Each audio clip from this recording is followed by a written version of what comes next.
Salut à tous et bienvenue depuis Porto. Alors je voulais vous faire profiter un petit peu de ce soleil, vous voyez, de ce soleil au bord du fleuve de Porto pour ce lendemain de match et revenir un petit peu à tête un petit peu plus reposée sur quelques événements qui ont eu lieu donc hier soir lors du huitième de finale retour de Ligue des Champions entre Porto et l'Inter. Qualification donc de l'Inter, qualification difficile.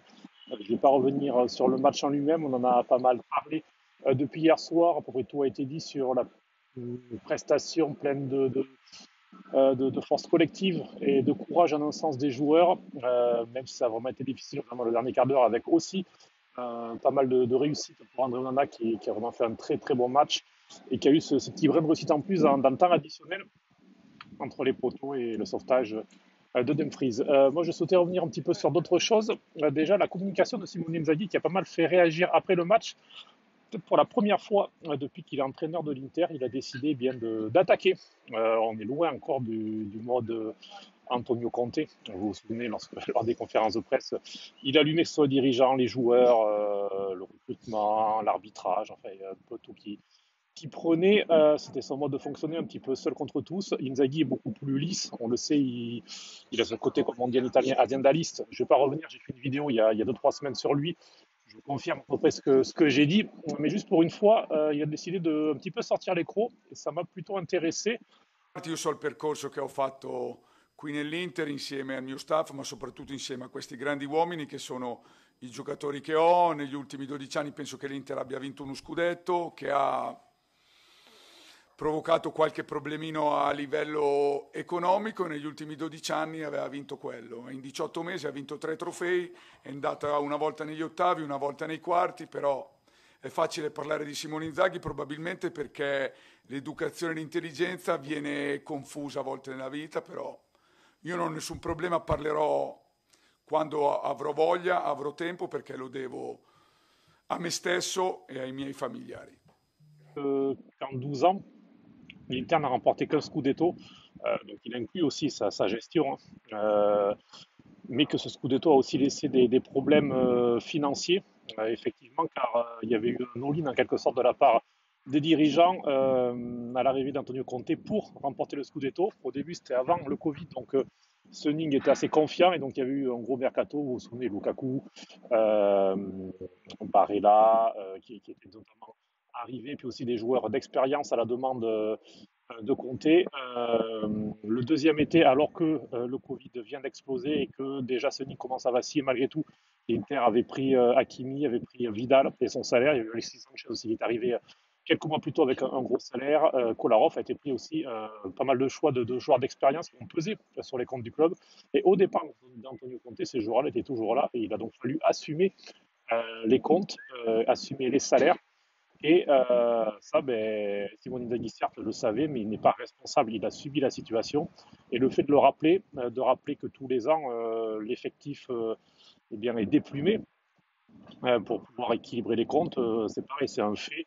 Et je ne pense pas que ce soit, voilà, ce n'est pas à oublier en quelque sorte, même si encore une fois, Simone Inzaghi a un bon effectif et que son rendement en championnat est insuffisant pour la qualité de son effectif. Et voilà, je souhaitais déjà revenir là-dessus. L'autre chose, par rapport au match, il y a eu cette affiche, vous savez, du pizzaiolo avant le match, cette provocation de Porto, ça m'a plutôt fait sourire. J'ai envie de dire qu'on a plutôt vu des gladiateurs. On pourrait rester dans les clichés, non pas des pizzaioli sur la pelouse. L'Inter a peut-être aussi besoin de ça, de se retrouver et de jouer tous ensemble comme ça, de faire preuve de cette union. C'est ce qu'il a manqué très certainement dans les matchs à plus faible enjeu, que ce soit contre Bologne ou contre Spezia récemment en déplacement. Là, il y aura la Juve dimanche à la reprise. En avril, il y aura donc la Fiorentina, il y aura de nouveau la Juve en Coupe d'Italie, il y aura le quart de finale aller-retour. Donc voilà, ce sera assez intéressant. En parlant du quart de finale, le tirage au sort, ce sera ce vendredi. Personnellement, le derby de Milan en quart de finale, pas plus que ça. Sportivement, ok. Pour les deux équipes d'ailleurs, je pense qu'avec Benfica, l'Inter et Milan sont certainement les trois équipes les plus faibles mais qui reste dans ces huitièmes, dans ce top 8 européen. Donc forcément, affronter Benfica ou Milan pour l'Inter, ce serait plutôt bien. Comme pour le Milan, affronter l'Inter ou Benfica, ce serait mieux. Voir Chelsea pour les deux clubs, même si Chelsea commence à se reprendre, c'est mieux qu'affronter Manchester City ou le Bayern, ça il n'y a pas de doute. Mais d'un point de vue de l'ambiance, on se rappelle des Euro Derby en 2003-2005 qui avaient été très très très très tendus. Les deux équipes ne sont plus au même niveau sur la scène européenne qu'il y a un peu moins de 20 ans. Mais voilà, je pense que ces deux matchs qui auraient lieu en l'espace de 8 jours ferait un climat qui serait vraiment très très difficile à supporter pour les deux clubs qui sont tout de même des clubs assez fragiles. On le voit encore cette saison avec pas mal de hauts et de bas. Donc certes, ça permettrait d'avoir au moins un club italien en demi-finale et un club de Milan en demi-finale, ce serait beau. Mais voilà, pour tout ce qui est l'atmosphère qui serait autour, pour les staffs, pour les supporters, le fait, je vis à Milan, donc je sais aussi la place que prend le football au sein de la société au quotidien. Je pense pas forcément que ce serait le tirage idéal, en tout cas de ce point de vue-là, d'un point de vue émotionnel, même si bien sûr, après le match en soi, vivre ces deux matchs, ce serait quelque chose d'assez grandiose. Mais voilà, c'est une petite réserve. Après, si le tirage offre ce match, eh bien, on sera heureux et on en profitera. Et puis, dernière chose, je voulais aussi revenir sur les supporters, puisque j'ai eu la chance d'être à Porto hier. Et vraiment, j'ai été assez choqué de la part du comportement des autorités locales, puisqu'il y avait à peu près 3000 supporters de l'Inter qui, toute la journée, ont fêté, ont vraiment profité de cette journée au soleil. Il y avait de belles scènes de rassemblement sur les terrasses. On voyait des écharpes, des maillots Nerazzurri un peu partout. On voyait aussi des maillots de Porto assis à côté. Il n'y avait aucun problème, tout se passait bien. Certes, il y a un peu moins de 20 ans, il y avait eu un épisode un petit peu plus accroché, un peu plus difficile entre les deux clubs, mais il n'y a pas de rivalité historique, il n'y a pas de problème. Et voir certes eh bien que la police soit présente, c'était normal, qu'elle assure la sécurité, c'était normal. Lors du cortège, par exemple, entre le centre-ville et le stade, c'était normal. En revanche, le fait de bloquer tous les supporters de l'Inter dans un endroit de ce cortège et aussi de ceux qui arrivaient du métro, les mettre comme ça dans un coin et les laisser pendant 2 heures dans un couloir, je trouve ça inadmissible. Vraiment, c'était une grande chance et on peut saluer aussi le calme des supporters qui bien, ne se sont pas affolés, qui sont restés vraiment mesurés hier, même si certains ont quand même raté le début du match et d'autres carrément n'ont pas pu entrer, puisqu'il faut rappeler que le FC Porto en fait avait mis en vente des billets qui n'étaient pas exclusivement pour leurs supporters dans les autres zones du stade en dehors du parcage visiteurs. Et donc, des supporters de l'Inter venant d'Italie ont acheté des places dans des endroits, on va dire, neutres, en dehors de la courva du domicile.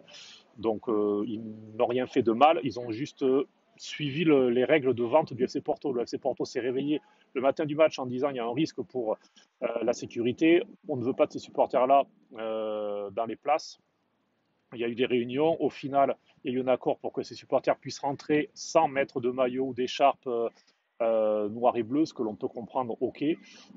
Mais par contre, ce qui a été fait juste avant le match, vraiment, en bloquant les supporters, même ceux qui n'étaient pas prévus dans le parcage, les faire rentrer dans le parcage, ce qui fait que le parcage était plus que plein. On voyait les escaliers qui étaient complètement remplis et que donc certains n'aient pas pu rentrer, n'aient pas pu suivre le match alors qu'ils se sont organisés. Le billet d'avion, l'hôtel, le billet du match, 1, 2, 3 jours de congé pour suivre son équipe, pour profiter. On a vu beaucoup de scènes de joie pendant la journée et priver ces gens-là du match, voilà, je trouve ça vraiment inadmissible. J'espère que l'Inter fera valoir les droits de ces supporters-là qui seront, un, remboursés et deux, dédommagés, surtout que ça ne se reproduira pas en cas de quart de finale, que ce soit à Lisbonne, que ce soit ailleurs. Voilà, il faut vraiment que tout se fasse en bonne intelligence et surtout pas de décision prise au dernier moment et pas de décision comme ça cachée, puisqu'encore une fois, dans l'après-midi, on avait dit finalement ces supporters pourront rentrer sans problème, et c'est au moment de rentrer bien qu'on a décidé de tous les bloquer et tous les mettre ensemble dans le parcage visiteur qui était beau tout de même ce mardi soir et qui a chanté après la qualification encore et encore alors que du côté du FC Porto. À peine l'arbitre ayant sifflé la fin du match, la musique est partie à fond pour couvrir justement les chants. Bon, ça c'est de bonne guerre, mais voilà un petit salut en tout cas aux supporters, aux tifosi de l'Inter qui ont fait une belle ambiance en ville avant et après le match, et aussi pendant le match pour ceux qui ont eu la chance de pouvoir rentrer.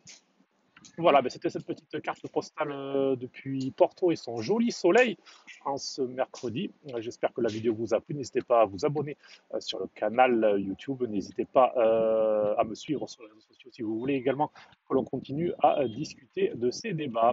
Ciao, ciao.